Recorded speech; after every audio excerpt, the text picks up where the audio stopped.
به نام یگانه آفریدگار نور و عشق، درود بر تو ستاره درخشان، درود بر تو که بهترینی، لایق بهترین زندگی هستی.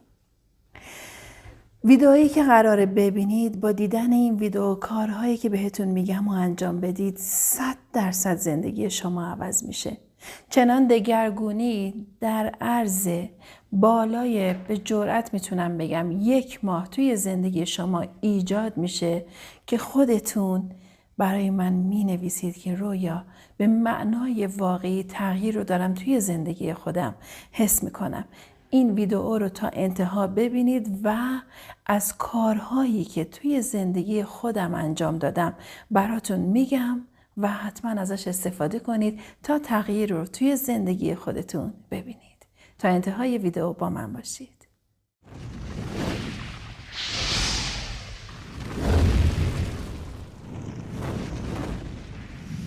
بسیار خوب. همه ما توی زندگیمون یک سری خواسته ها و نیازهایی داریم که این خواسته ها و نیازها گاهی وقتها به شکل یک آرزوی بزرگ برای ما خودشون رو نشون میدن. و وقتی که حتی به اون خواسته ها و آرزوهامون میرسیم، بعد که نگاه بهش میکنیم میگیم چقدر نگران بودیم، چقدر استرس داشتیم برای رسیدن به این خواسته و اون موقع اون خواسته برای ما خیلی کوچیک میشه.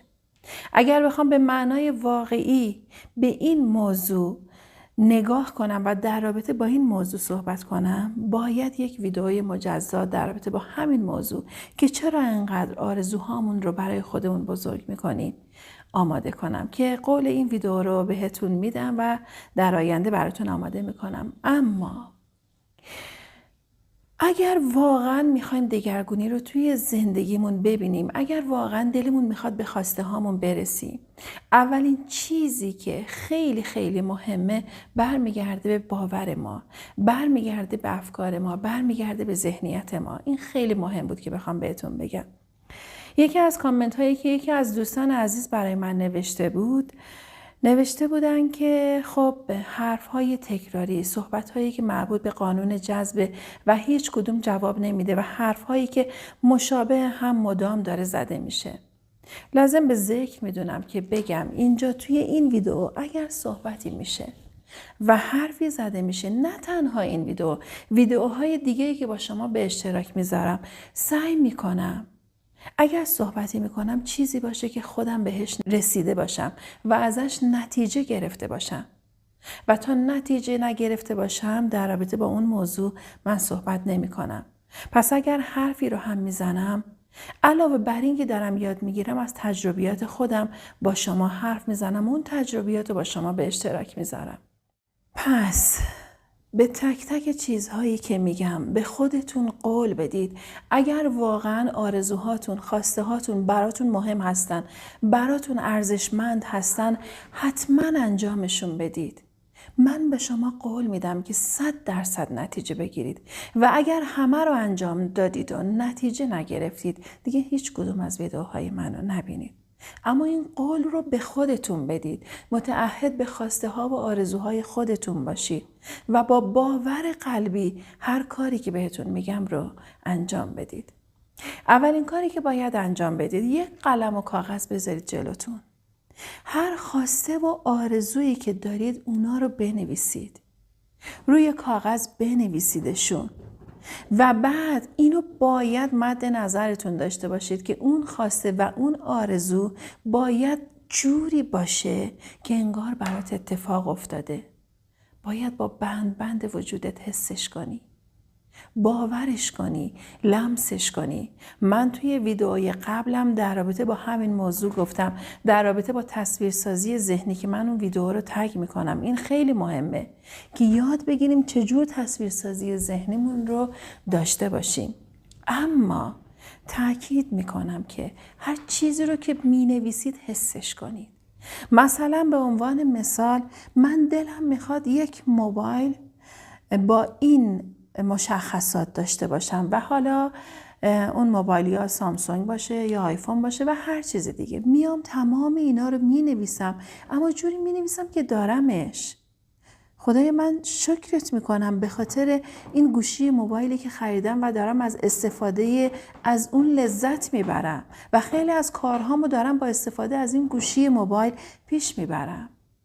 خدای شکرت به خاطر ثبت خاطرات زندگیم با این گوشی موبایل. و تمام اینا رو باید حسش کنید. با باور قلبیتون بنویسید. گاهی وقتها برای شما ممکنه این سوال پیش بیاد که خب من لحظه‌ای که دارم می نویسم حتی اگر میخوام تجسمش کنم و اون تصویرسازی ذهنی رو داشته باشم اما باورش ندارم. چرا باورش ندارید؟ خودت رو لایق داشتن یک چنین چیزی نمیبینی؟ احساس میکنی نمیتونی بهش برسی؟ چرا؟ این برمیگرده به افکار درون شما. حالا یا یک سری القاهای ذهنی منفی درونتون هست، یک سری باورهای ذهنی منفی درونتون هست و باور ندارید اون خواستتون براتون محقق شه. این که میگم اون خواستتون بحثم الان در رابطه با اون گوشی موبایل نیستا. مثلا شخصی میگه خب من یه خونه ویلایی بزرگ میخوام، مگه میشه؟ یا من خب دیدم خودم کسایی که میگفتن که توی جامعه الان خیلی از جوونا هستن که اصلا نمیتونن، حتی نمیتونن اجاره خونه‌شون رو بدن، چه برسه به این که بخوان چیزی رو بخرن و برای خودشون داشته باشن یا پس انداز کنن. اینا همون باورهای محدود کننده ذهنی ما هست، چه از طرف خانواده، چه از طرف جامعه، چه به خاطر موقعیت‌های اقتصادی. به هر دلیلی توی ذهن ما میشه مثل یک نشخوار ذهنی. بیاید ذهنتون، افکار منفی ذهنتون رو متوقف کنید. چه عیبی داره؟ یه بارم بیا با باور قلبی بنویس. بگو اتفاق میفته و بعد این نوشتن باید تکرار بشه. 21 روز، 40 روز بنویسید. این نوشتن توی زندگی من معجزه کرد. من دیدم، با بند وجودم حسش کردم و الان من آدمی هستم که میدونم زمانی که از خواب بیدار میشم شکرگزاری مینویسم که یکی دیگه از موردهایی هست که باید انجامش بدید. اون لحظه‌ای که دارم شکرگزاریمو مینویسم میگم اصلا انگار این قلم من برای من معجزه میکنه. حتی چیزی که به عنوان مثال برای خانوادم مینویسم و توقع ندارم یک روز اتفاق بیفته، یا اگر الان اتفاق نیفتاد 1 ماه دیگه اتفاق نیفتاد ناامید نمیشم، مدام تکرارش میکنم. چرا مدام تکرارش میکنم؟ چون باور دارم که این اتفاق میفته. مسئله دیگه که باید مد نظرتون داشته باشید اینه که روی ایمان خودتون به رسیدن به خواسته هاتون و اینکه دارید میسپارید خواسته هاتون رو به خدا کار کنید. یعنی ایمان شما در مقابل شک و تردید شما قرار میگیره. زمانی که سر سوزن شک و تردید درون وجود شما باشه، همین میشه یک سد کامل برای رسیدن شما به خواسته ها و اهدافتون. بریزید دور. این همه ترسیدیم چی به ما داد؟ جز اینکه هر چیزی رو که میخواستیم از ما گرفت. جز اینکه فقط برامون جذب منفی داشت. هی میگیم اینو میخوایم، اونو میخوایم، میخوام به این برسم، میخوام به اون برسم. ولی بعد از صبح که بیدار میشیم، وای من این اتفاق برام نیفتاد، وای من اینو میخوام نشد، وای من این بدهی رو دارم، وای من الان مستاجرم و خیلی چیزهای دیگه، وای الان درگیر مریضی هستم، بلاشم برم مطب دکتر، برم ببینم چه حالی دارم الان، چه اتفاقی داره برام میفته و 1001 تصویرسازی ذهنی منفی. اینا به خاطر چیه؟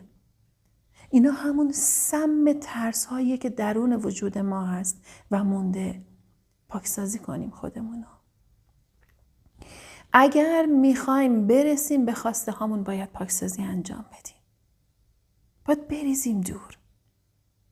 هر چیزی که تو وجودت رخنه کرده و درونت رو پر کرده اینا رو باید بکنی و بریزی دور. و با باور قلبی این کار رو انجام بدی. ایمان رو جایگزین کنی. و موردی که بهتون گفتم همون اعتماد بود به خدا. به کائنات و به جهان هستی که اگر چیزی رو میخواید مسیر رو براتون باز میکنه. و وقتی که اعتماد میکنید مطمئن باشید نتیجه میگیرید. اما اعتماد کنید به معنای واقعی. و در این مسیر اگر ما میخوایم به نتیجه برسیم، یکی دیگه از کارهایی که باید انجام بدیم و روش مدام تمرکز داشته باشیم که برامون پیش نیاد، اینه که به گذشته برنگردیم. درگیر گذشته نشیم. یکی از چیزهایی که دکتر جو دیسپنزا خیلی تاکید میکنه اینه که انسان زمانی که برمیگرده به گذشته، خاطرات گذشته رو مرور میکنه، اتفاقات بد گذشته رو مرور میکنه، درگیر گذشته میشه، این گذشته آیندهش رو رقم میزنه و تو آینده مشابه با گذشتت برای خودت رقم میزنی.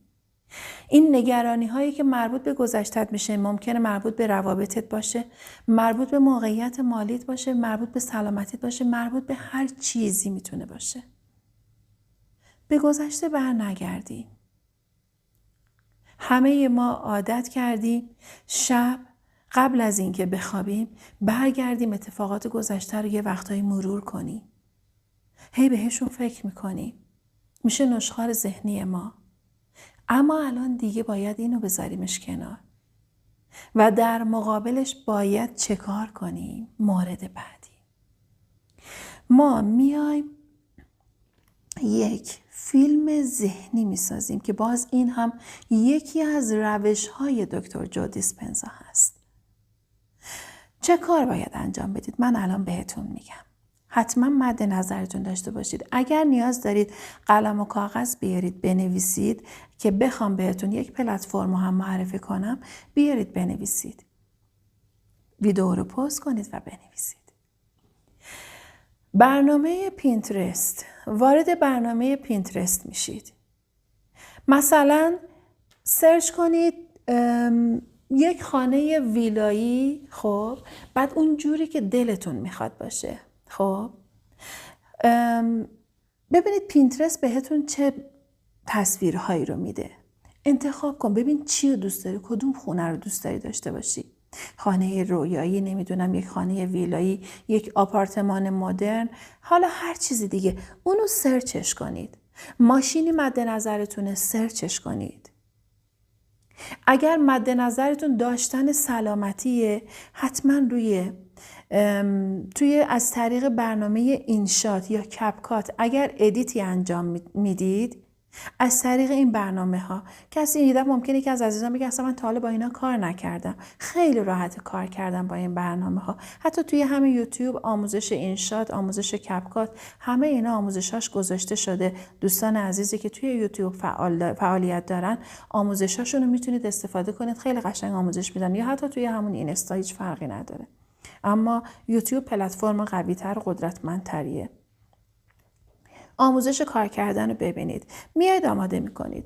ماشینی که دلتون میخواد از طریق پینترست دانلودش کنید، عکسشو یا حتی فیلمهاشو. خونه‌ای که دلتون میخواد. اگر سلامتی مد نظرتونه، خب بنویسیدش، آمادهش کنید. حتی از طریق همون برنامه اینستا، اون برنامه‌ای که باش استوری بعضی از عزیزان آماده میکنن، میتونن بنویسن مثلا خدای شکرت بابت سلامتی و خیلی چیزهای دیگه‌ای که میخوای داشته باشید. همه اینها رو آماده کنید. بعد از طریق اینشات بیاین بچینیدشون کنار هم، ادیتشون کنید. وایس بذارید روش. مورد دیگه، عبارات تأکیدی که خیلی مهمه. وایس بذارید روش. خونه ویلایی داره پخش میشه یا مثلا حالا یا عکسش یا فیلمشه و شکرگزار باشید. وای چقدر من خوشحالم که این خونه رو دارم. چقدر لذت میبرم از حضورم در این خونه. من لایق داشتن یک خونه مثلا با این مشخصات هستم. من لایق داشتن این ماشین هستم. چقدر سفر کردن با این ماشین رو دوست دارم. اگر مناظر خاصی مثلا طبیعت رو دلتون میخواد بگیرید، صدای طبیعت بذارید روش، از پینترست دانلود کنید. وای خدای شکرت بابت این که من این سفرهای دلچسب رو دارم تجربه میکنم. این مسافرت‌های خارج از کشور رو دارم. همه اینا رو میتونید دانلود کنید و یک فیلم برای خودتون بسازید. وقتی که این فیلم ذهنی رو قبل از خوابتون و به محض اینکه از خواب بیدار میشید هر روز نگاش کنید، این میشه ملکه ذهن شما و باور میکنه ذهن شما، ضمیر ناخودآگاه شما همون جوری که تا الان باور کرده که مثلا یک سری چیزهایی رو که شما نداری، اونا رو نداشته باشی، الان باور میکنه که اینها رو داری. باور میکنه که تنت سالمه، باور میکنه که این ماشین رو داری، این خونه رو داری، به این مسافرت ها رفتی و خیلی چیزهای دیگه. رابطه ای رو میخوای، حتی اگر شخصی مد نظرت هست، اگر اون شخص عکسش رو داری، خب عکسش رو بذار اینجا. این مسئله رو قاطی نکنیم با اون مبحثی که من توی کانال رویا تارخ میگم که حذف کنید زمانی که جدا شدید از شخصی، عکس و فیلم و هر چیزی که دارید حذف کنید. اون بحثش یک چیز دیگه است و اینجا برای القای ذهنی مثبته. بعضی از عزیزان ممکن این ذهنیت براشون پیش بیاد که الان ما انرژی نمیفرستیم اگر عکس طرف مقابلمون رو داشته باشیم. اگر با باور قلبی این عکس رو بذاره و باور داشته باشی که رابطه شما با هم اوکی شده و با هم در ارتباط هستید و عشق بفرستید به این رابطه، از عبارت تأکیدی مثبت استفاده کنید. به عنوان مثال، خدایا شکرت به خاطر اینکه من و فلانی با هم توی یک رابطه عالی عاشقانه هستیم و زیباترین سفرها رو با هم داریم و زیباترین لحظات رو داریم با هم تجربه میکنیم. این عبارت، این صدا رو بذار روش. و کسی ممکنه بگه خب من شخصی رو مد نظرم ندارم اما دلم میخواد یک رابطه خوب رو تجربه کنم. اوکی، اون معیارهایی که برات مهمه، مردی که حالا پشتش هست به دوربین توی عکس‌هایی که می‌بینید، مثلا چنین شخصی و یک خانومی که کنارش هست که اون تصویر مثلا تصویر شما هست، اونو تصور میکنید و بابتش شکرگزاری میکنید و عبارت تأکیدی رو تکرار میکنید. دیگه خودتون خیلی بهتر میتونید این فیلم رو برای خودتون آماده کنید. این فیلم رو آماده میکنید، شب قبل از اینکه بخوابید فیلم رو ببینید، صبح به محض اینکه بیدار میشید گوشی رو که برداشتی این فیلم رو بذار برات تکرار بشه، وارد هیچ چیز دیگه نشید. این فیلم رو بذارید تکرار بشه شب و صبح و بذارید مدام تکرار بشه تا بشه ملکه ذهن شما. و بعد که این کارها رو انجام دادید، موردی که خیلی مهمه اینه که خواسته رو رها کنید. باز خیلی از عزیزان، خب من کامنت هایی که میخونم توی کانال رویا تارخ مثلا میگن که رویا چجوری هم رها کنم، هم درخواست بدم، هم میگه عکس رو بخوام نگاه کنم یا خیلی چیزهای دیگه. ببینید یه جا ما میگیم رها کنید، رها کردن یعنی اعتماد کن که میرسی به خواستت. یعنی درخواستت رو میدی به کائنات و به جهان هستی و بعد میسپاری که برات اتفاق بیفته. این رها کردن به این شکله. درخواست میدی و بعد اعتماد میکنی و مطمئنی که به اون خواسته خودت میرسی. پس شما زمانی که فیلم رو میبینید، زمانی که شکرگزاری انجام میدید، زمانی که تصویرسازی ذهنی رو انجام میدید، بعدش دیگه رها هستید و به خودتون میرسید، به کارهاتون میرسید. مورد بعدی گفتم به خودتون میرسید و به کارهاتون میرسید. یک آینه بر میداری یا میری جلوی آینه وای میستی، نگاه به خودت میکنی، من چقدر زیبا هستم، من چه چشمای قشنگی دارم، من چه دستهای قشنگی دارم، من بدنم و همین جوری که هست دوست دارم، من رنگ پوستم رو دوست دارم، روز به روز من جوانتر میشم، روز به روز من زیباتر میشم، روز به روز من جذابتر میشم، روز به روز هر چی که بیشتر میگذره آدم ها بیشتر عاشق من میشن و همه با عشق و احترام با من رفتار میکنن و خیلی چیزهای دیگه.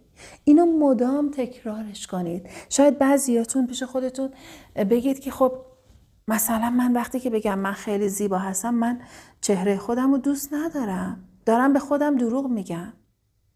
ببین همونجور که خیلی دروغ ها به خودمون گفتیم و توی ذهن ما موند، شد ملکه ذهن ما و بعد برامون اتفاق افتاد، الان چرا اینجوری فکر میکنی که این یک نوع دروغه؟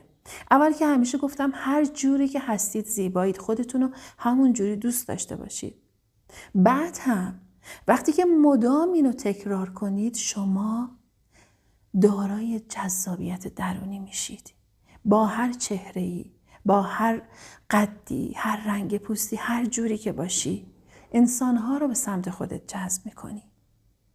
پس اینو هم یادتون باشه، عاشق خودتون باشید، با عشق به خودتون رفتار کنید تا بدرخشید، تا دیده بشید.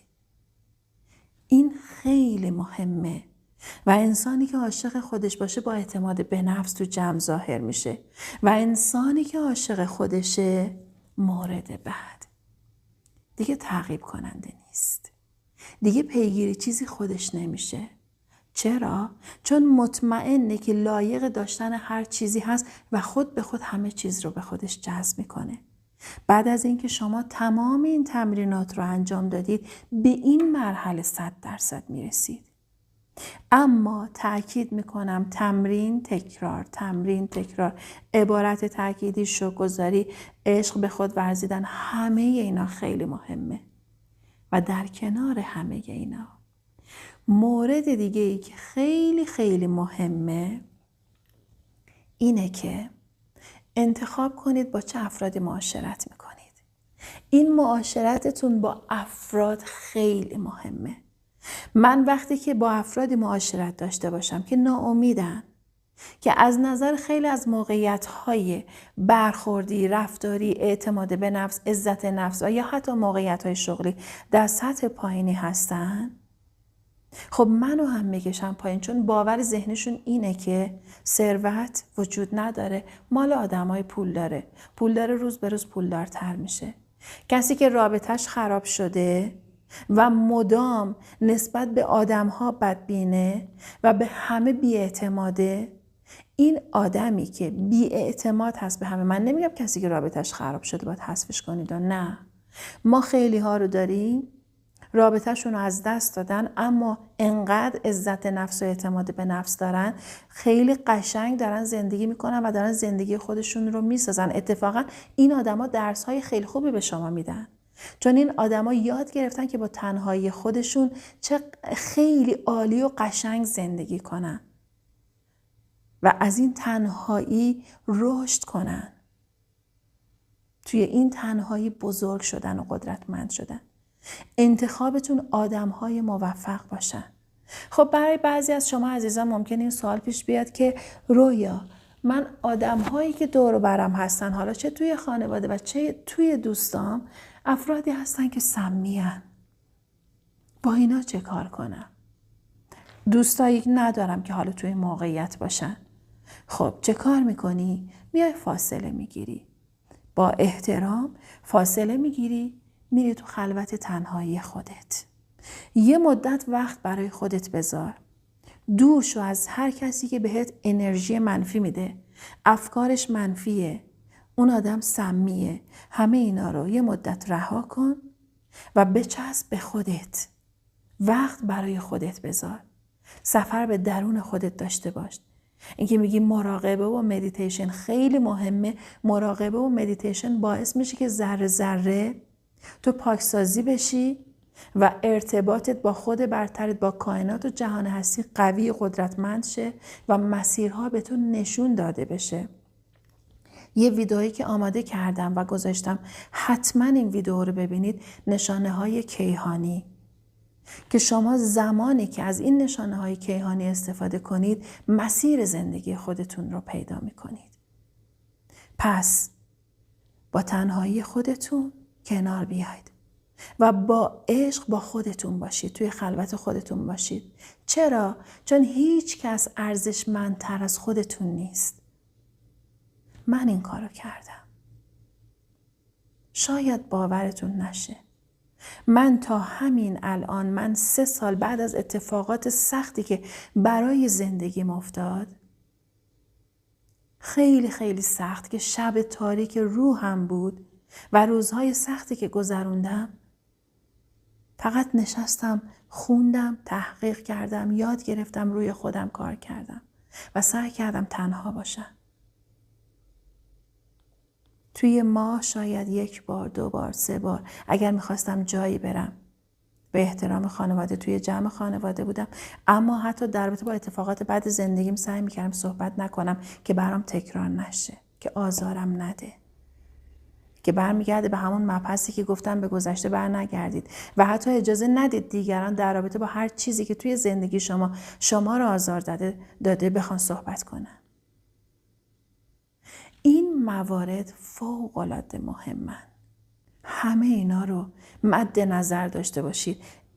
الان این ویدیو رو دیدی؟ به خودت قول بده از فردا استارتشو بزنی. به خودت قول بده از فردا شروع کنی. تمام این کارها رو انجام بده. متعهد بمون به خودت، به خواستهات، به رؤیاهات، به آرزوهات متعهد بمون. تو لایق تجربه یک زندگی فوق‌العاده عالی هستی. من به خودم متعهد موندم و توی این مسیر هستم و دارم میرم جلو. با هم قدمی و به خودم قول دادم که به خواسته هام و آرزوهام برسم. تو همین قول رو به خودت بده. و قول میدم هر چیزی که یاد میگیرم و دارم ازش نتیجه میگیرم باهاتون به اشتراک بذارم. با عشق باهاتون به اشتراک میذارم. چون همیشه گفتم، باز هم میگم، همه ما یک نفریم و ما وارد عصر آکواریوس شدیم. عصر نور، عشق، آگاهی و بیداری و همه با هم قدم برمیداریم به سمت صلح، عشق و آرامش برای ساختن یک زندگی عالی. کارهایی که بهتون گفتم رو انجام بدید، عاشق خودتون باشید، به خودتون بها بدید، برای خودتون وقت بذارید و قول بدید به خودتون که هر روز یک قدم جلوتر از روز قبل باشید. یک چیز بیشتر از روز قبل یاد بگیرید. یک چیز کوچولو، یک قدم کوچولو بیشتر بردارید. بعد ببینید چجور زندگیتون متحول میشه. دوست عزیزم، قول دادم و باز هم تاکید میکنم تمام کارهایی که گفتم رو انجام بدید. اگر سوالی داشتید حتما برام بنویسید. نظر ارزشمندتون رو حتما برام بنویسید و اگر پیشنهاد ویدئویی دارید حتما برام بنویسید. و در نهایت با عشق بهت میگم که تو لایق بهترین زندگی هستی و یادت نره که خیلی دوست دارم. یا حق، خدا نگهدار.